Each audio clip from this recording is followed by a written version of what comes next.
నేను నిన్న కూడా మళ్ళీ చెప్తా ఉన్నా. ఇప్పుడు మనం కురుక్షేత్ర యుద్ధంలో చూస్తే అర్జునుడు ఏం చేస్తాడు? అస్త్ర సన్యాసం చేస్తాడు.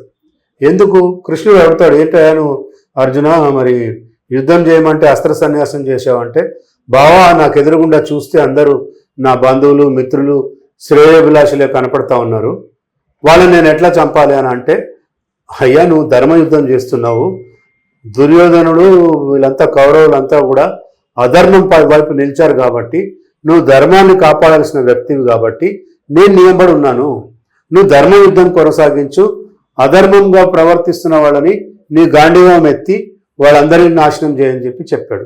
నేను అదే చెప్తున్నా రేవంత్ రెడ్డి గారికి, ఎత్తిన గాంధీవం దించకండి, పోరాటం చేయండి, ధర్మం వైపు ఉండండి, అంతిమ లక్ష్యం చేరుకోండి, అంతిమ విజయం మీదే అయ్యేటట్టుగా క్యాస్ట్ క్రీడ్ రిలీజియన్కి అతీతంగా మీరు పనిచేయాలని చెప్పి విజ్ఞప్తి చేస్తారు. సార్ గతంలో చూసుకున్నట్టయితే ఇదే కేటీఆర్ కూడా అయ్యప్ప సొసైటీ దగ్గర చాలా కూల్చివేతలు కూడా జరపడం అనేది కూడా జరిగింది ఆ 2 సంవత్సరాలు కూడా. తర్వాత మొత్తానికి సైలెంట్ అయిపోయింది. సో ఇప్పుడు కూడా కాంగ్రెస్ ప్రభుత్వం అదే చేస్తుంది అనుకోవచ్చు. Don't compare KCR family with Revanth Reddy. Revanth Reddy గారు ఏదో ఆయన చిత్తశుద్ధితో వెళ్తున్నట్టుగా ప్రజలు భావిస్తున్నారు, అందరు భావిస్తున్నారు. వాళ్ళు ఎంతసేపటికి బేరాలే కదా. ఇప్పుడు కేసీఆర్, కేటీఆర్, కవిత, హరీష్ రావు బేరగాళ్ళు, వీళ్ళంతా పెద్ద పెద్ద బిల్డర్లను పిలిచేది, సెటిల్మెంట్ చేసుకునేది. అందరికీ తెలుసు ఎన్ని లక్షల కోట్ల రూపాయలు సంపాదించారో.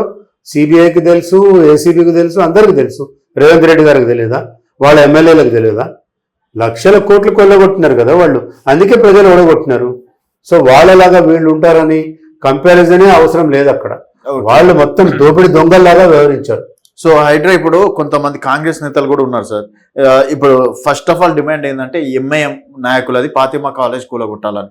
ఇప్పుడు అక్కడ సైడ్ కూలగొట్టకుండా ఉంటే బెండ్ అయినట్టే అనుకోవచ్చా?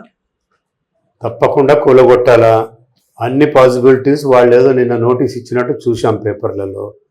కూలగొట్టకపోతే ఎందుకు కూలగొట్టలేదో ప్రజలకు సమాధానం ఇవ్వాలి ముఖ్యమంత్రి గారు.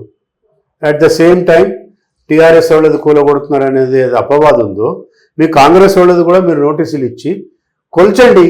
30 మీటర్స్ అబవ్ ఉందని ఆయన వివేక్ ఎవరో చెప్తా ఉన్నాడు.